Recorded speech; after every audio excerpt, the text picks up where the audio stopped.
باران رحمت آج نیوز کی سحری ٹرانسلیشن میں ایک بار پھر آپ کو خوش آمدید کہتے ہیں، اور اس وقت ہم موجود ہیں مانور کے ساتھ۔ مانور، تیار ہو گئی ہماری سحری؟ جی آلموسٹ آج جلدی تیار ہو گئی ہیں۔ آج فائنلی جلدی تیار ہو گئی۔ اچھا، کیا بنایا گیا آپ نے؟ آج میں نے اچاری قیمہ بنایا ہے، ٹھیک ہے، اور اب اس میں تڑکا دوں گی اچار کے آئل کا، تاکہ ایک اچھی سی فریگرنس اس میں سے نکلے۔ ٹھیک ہے، تو اچاری جو قیمہ ہے، ہم نے اچاری گوشت تو بہت کھایا ہے، اچاری قیمے کے انگریڈینٹس کیا ہوتے ہیں، کس طرح بنتا ہے یہ؟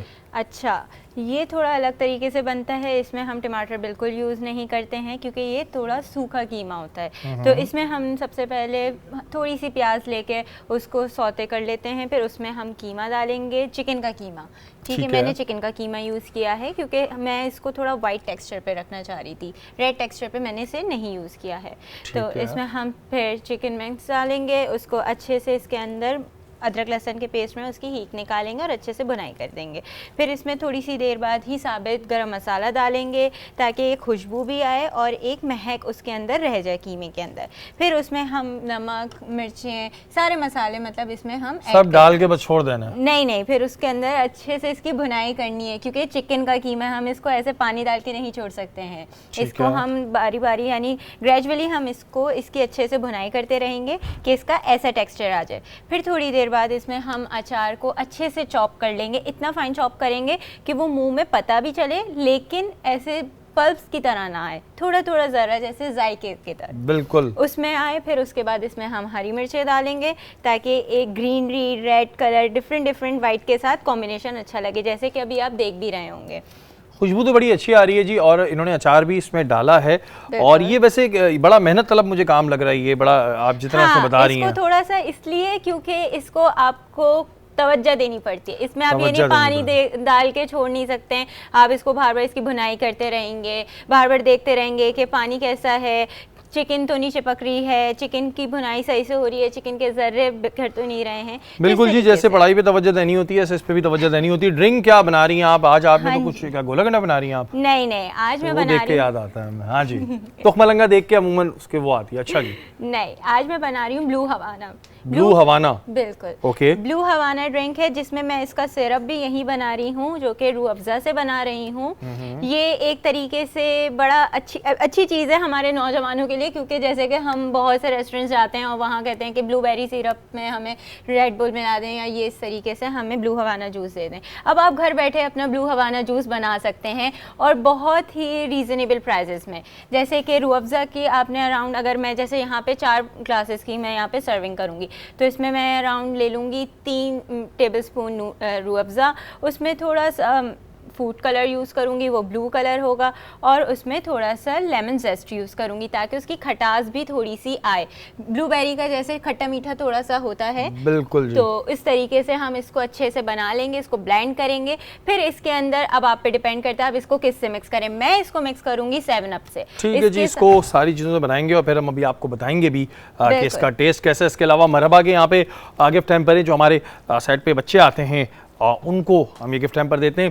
سحری ٹرانسمیشن میں ایک جو چیز بڑی ہوتی ہے کنٹرول کرنے کی، کہ آپ کو اپنے اوپر بڑا کنٹرول رکھنا پڑتا ہے، کیونکہ کھانے کو آپ کو بہت ساری چیزیں نظر آتی ہیں، پھر وہی والی بات سونیا کی کہ اپنا پیٹ سمجھ کے کھائیں، اور پھر رمضانوں کے بعد آپ ہیوی ہو جاتے ہیں۔ بات ہو رہی ہے جی حقوق العباد کے حوالے سے، مفتی محسن صاحب ہمارے ساتھ موجود ہیں۔ محسن بھائی، حقوق العباد سے ایک تو یہ بتائیں کہ مراد کیا ہے، اور کہتے ہیں کہ اللہ تعالیٰ فرماتے ہیں کہ میں حقوق اللہ تو معاف کر دوں گا لیکن جو لوگ حقوق العباد پورے نہیں کر رہے انہیں معاف نہیں کروں گا، اس پہ ذرا ہمیں کچھ بتائیں۔ جی، بسم اللہ الرحمن الرحیم۔ قال اللہ تعالیٰ فی القرآن المجید وبالوالدین احسانا وبذی القربى والیتامى والمساکین آمنت باللہ صدق اللہ العظیم۔ حقوق کی جہاں بات آتی ہے اور حقوق سے کیا مراد ہے، تو یاد رکھیے گا کہ اللہ تعالیٰ نے انسان کو بنایا عبادت کے لیے، جیسے اللہ نے قرآن فرمایا وما خلقت الجن والانس الا لیعبدون، کہ ہم نے تو جن اور انس کو اس لیے بنایا کہ تو وہ ہماری عبادت کرے۔ عبادت کے اندر 2 قسمیں رکھ دیں، ایک حقوق اللہ، ایک حقوق العباد۔ حقوق العباد سے مراد یہ ہے کہ بندوں کے جو حق ہیں انہیں ادا کرنا۔ اب بندوں میں حق میں اللہ نے ہمیں واضح کیٹیگریز بتا دی۔ پہلی کیٹیگری فرمایا اپنے والدین کے ساتھ حسن سلوک کرو، یعنی ان کے حق ادا کرو۔ پھر فرمایا کیا کہ پھر تم اپنے عزیز و قارب جو قرابت دار ہیں، جو رشتہ دار ہیں، ان کے ساتھ حسن سلوک کرو. یعنی سورہ نساء کی آیت نمبر 36 ہے یہ, اس میں اللہ نے واضح طور پر کیٹیگریز کو بیان کر دیا کہ کون کون ہیں. پہلے آپ کے والدین, دوسرے آپ کے رشتہ دار, پھر یتامہ جو یتیم ہیں, پھر اس کے بعد مسکین ہیں, ان سب کے ساتھ کیا کرو, حسن سلوک پیدا کرو. اور پھر فرمایا ایک تو وہ رشتہ دار ہیں جو بڑے قریب کے ہیں, ایک دور کے بھی ہیں نا, ان کے ساتھ بھی ان کے حق ادا کرنے, ان کے ساتھ بھی حسن سلوک پیدا کرنا ہے. اسی طریقے سے وہ لوگ جو آپ کے نہ رشتہ دار ہیں, نہ آپ کے دور کے, نہ قریب کے, لیکن آپ کا روزانہ ان سے ملنا ہے, جیسے آفس کے کولیگز ہوتے ہیں آپ تو کے, حضور نے اللہ نے ان کے بارے میں فرمایا کہ ان کے بھی حق ادا کرو, ان کے ساتھ بھی حسن سلوک سے پیش آؤ. پھر اسی طریقے سے اللہ نے فرمایا اسی سورہ نساء میں کہ جو راہ گیر ہیں, مسافر ہیں, ان کے ساتھ بھی ان کے حق ادا کرنے ہیں. پھر اللہ نے فرمایا اور جو تمہارے غلام یا باندی ہیں, یعنی جو آپ کے سرونٹ ہیں, ان کے بھی حق ادا کرنے ہیں. یعنی قرآن واضح طور پر ہمیں بتا رہا ہے کہ اللہ نے ہر ایک انسان کو حق دیا ہے, اور ہر ایک انسان کا مرتبہ ہے, چاہے غلام ہو, چاہے پڑوسی ہو, چاہے آپ کا رشتہ دار ہو, چاہے آپ کے والدین ہوں یا اولاد ہوں. محسن بھائی, جیسے کہ آپ یہ بات کر رہے ہیں کہ سب کے حقوق ہیں, جو ہمارے پاس کام کر رہے ہیں ان کے بھی حقوق ہیں, آپ کے ساتھ اور بھی کام کرنے والوں کے حقوق ہوتے ہیں, تو ان کے کچھ درجات ہیں. ان حقوقوں کے کیا درجات ہیں؟ جیسے کہتے ہیں کہ ماں باپ کے سامنے اف نہ کرو. اب اگر بات آ جائے آپ کے گھر کے سرونٹ کی, تو اس کے حقوق کیا ہیں, تھوڑا سا یہ ڈیفائن کیجیے. اچھا دیکھیں, سب سے بہت پیاری بات آپ نے فرمائی.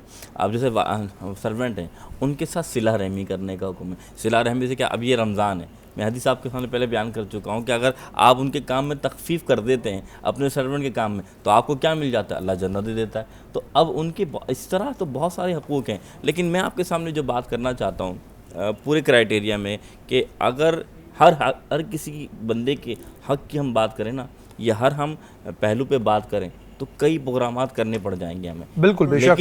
لیکن میں آپ کے سامنے ایک بات رکھنا چاہتا ہوں کہ اللہ تعالیٰ نے جو اپنی بات سے پوچھی کہ اللہ اپنے حق معاف فرما دے گا اور بندوں کے نہیں, تو یہ مسند احمد کی حدیث ہے. حضور اکرم صلی اللہ علیہ وسلم فرماتے ہیں کہ 3 اعمال روز محشر آئیں گے. پہلا جو عمل ہوگا اللہ اس کو معاف نہیں فرمائے گا. وہ کیا ہے؟ جو شخص شرک کرے گا نا اللہ کے معاملات میں, اللہ تعالیٰ اس کو معاف نہیں فرمائے گا. دوسرا حق کیا ہے کہ بندہ نماز پڑھتا ہے, روزہ رکھتا ہے, حج کرتا ہے, یہ سب اللہ کے حق ہے, اسے اللہ چاہے تو معاف کر دے. بے شک, یہ حدیث میں اس میں بھی یہ بھی ہے کہ اللہ چاہے تو آپ نہیں کر سکتے, اللہ چاہے تو. تیسرا حق کیا ہے؟ اللہ فرماتا ہے کہ یہ حدیث میں اللہ کے رسول فرماتے ہیں اللہ تعالیٰ ان حق کو بھی معاف نہیں فرمائے گا جو بندے کے حق ہیں, جب تک کہ وہ نہ معاف فرما دیں. تو معلوم کیا چلا کہ بندوں کے حقوق اتنی, اب اس میں آپ کو پھر بتاتا ہوں آج جو ہمارے ساتھ ہے نا, کہ حقوق اللہ کے امتحان بڑے کم ہیں, لیکن حقوق العباد کے امتحان بہت زیادہ ہیں. روزمرہ کی زندگی بھی ایسے ہی ہے کہ ایک انسان نمازی ہے, پرہیزگار ہے, روزہ رکھتا ہے, حج کرتا ہے, لیکن ان سب کے باوجود اگر اس کے معاملات غلط ہیں تو اس کی پکڑ ہو جائے گی, جس طرح ہمیں حدیث سے معلوم چل رہا ہے. پھر اسی طریقے سے آپ نے دیکھا ہوگا کہ اللہ کے رسول صلی اللہ علیہ وسلم, یہ پیاری حدیث جو میں آپ کو سمجھانا چاہ رہا ہوں, یہ بڑی اہمیت کے حامل ہے, اور یہ جامع ترمذی کی حدیث ہے. اللہ کے رسول نے فرمایا کہ اتدرون من المفلس, تم جانتے ہو مفلس کون ہے؟ تم جانتے ہو مفلس کون ہے؟ مفلس آپ کہتے ہیں ایک غریب انسان, اسے مفلس کہا جاتا ہے. تو صحابہ نے کہا اللہ و رسول عالم, اللہ اس کا رسول جانتا ہے. تو پھر بھی رسول نے فرمایا بتاؤ تو کیا ہے؟ فرمایا یا رسول اللہ جس کے پاس درم و دینار نہ ہو, پیسہ نہ ہو, وہ مفلس ہے, غریب ہے. فرمایا نہیں, وہ مفلس نہیں ہے, وہ غریب نہیں ہے. غریب وہ ہوگا جو روز محشر آئے گا جس کے پاس کئی نمازیں ہوں گی, کئی حج ہوں گے, کئی عمریں ہوں گی, نیکیوں کا انبار لگا ہوگا, یعنی وہ فخر سے آ رہا ہو کہ میری اتنی نیکیاں ہیں. پھر اللہ تعالیٰ عدالت لگا دے گا. اتنے میں لوگ آئیں گے, کہیں گے یا اللہ اس نے مجھ سے جھوٹ بولا, اس نے مجھ سے قرضہ لیا, اس نے میری غیبت کی, اس نے میرا مال کھایا.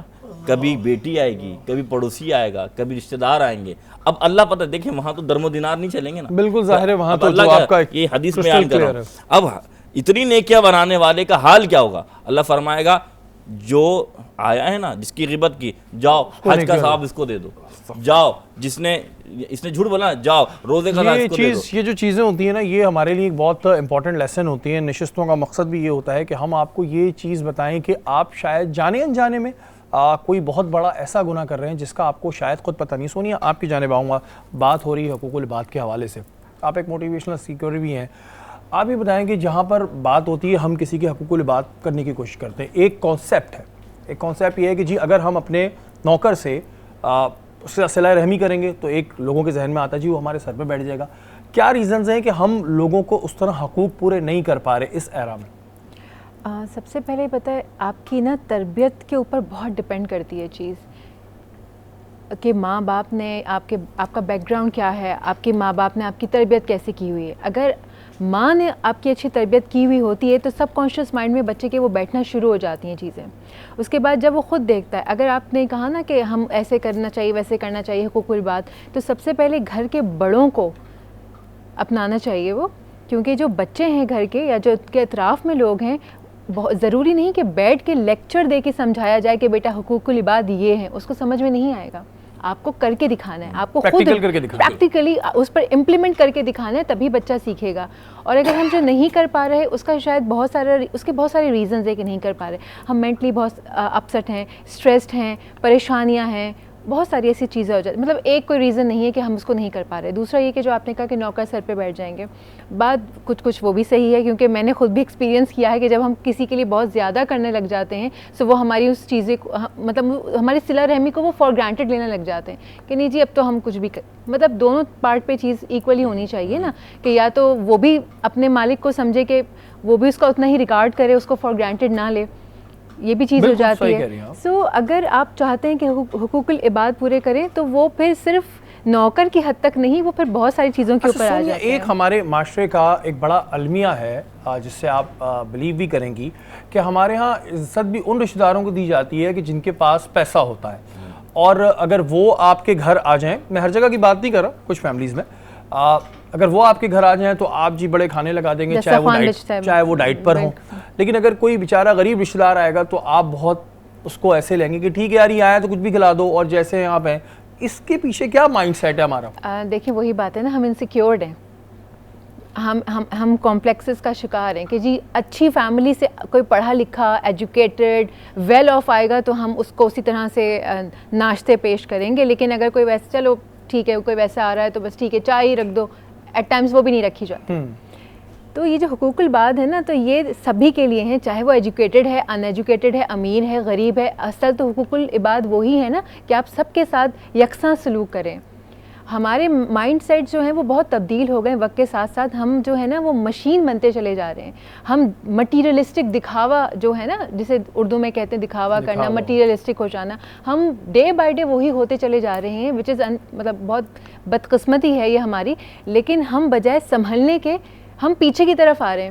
ہم اسی جہالت کے دور میں آہستہ آہستہ جاتے جا رہے ہیں جہاں پر ہم اسلام اتارا گیا تھا، اور کوئی ریزن تھا نا تبھی تو تبھی تو یہ تعلیمات آئی تھی نا، کیونکہ جہالت اس قدر بڑھ گئی تھی. یہ چیزیں جن کے بارے میں ہم آج ذکر کر رہے ہیں یہ اس ٹائم اتنی بڑھ چکی تھیں کہ اسلام کا آنا بہت ضروری ہو گیا تھا. اللہ تعالیٰ نے پیغمبروں کو بھیجا، پھر حضور پاک صلی اللہ علیہ وسلم آئے، انہوں نے تعلیمات انہوں نے عمل کر کے دکھایا، بتایا بھی لیکن عمل کر کے دکھایا. آج بھی ہم جب باتیں کرتے ہیں تو ہم پہلے ان کی ایگزامپلز دیتے ہیں کہ انہوں نے یہ کیا تھا، لیکن ان ایگزامپلز کو ہم فالو نہیں کرتے. یہ ایک بات جو ہے بڑا ایک اہم ایشو ہے کہ ہم ایگزامپلز دے رہے ہوتے ہیں، ہم شاید ٹاک شوز میں بیٹھ کے ٹرانسمیشن میں بیٹھ کے باتیں کر رہے ہوتے ہیں، لیکن ہمیں یہ سوچنا چاہیے، ابھی سے اپنا تجزیہ کرنا چاہیے کہ کیا ہم حقوق العباد پورے کر رہے ہیں. کیونکہ جو مفتی صاحب باتیں بتاتے ہیں اس کے بعد تو ایک خوف سا طاری ہونے لگتا ہے کہ جب ہم قیامت کے روز اللہ تعالیٰ کے سامنے جائیں گے تو کیا ہمارے پاس ہمارے حقوق العباد والے اعمال ہوں گے. اور آج سے ہی اگر ہم اس بات کا تجزیہ کر لیں تو شاید کچھ بہتری آئے.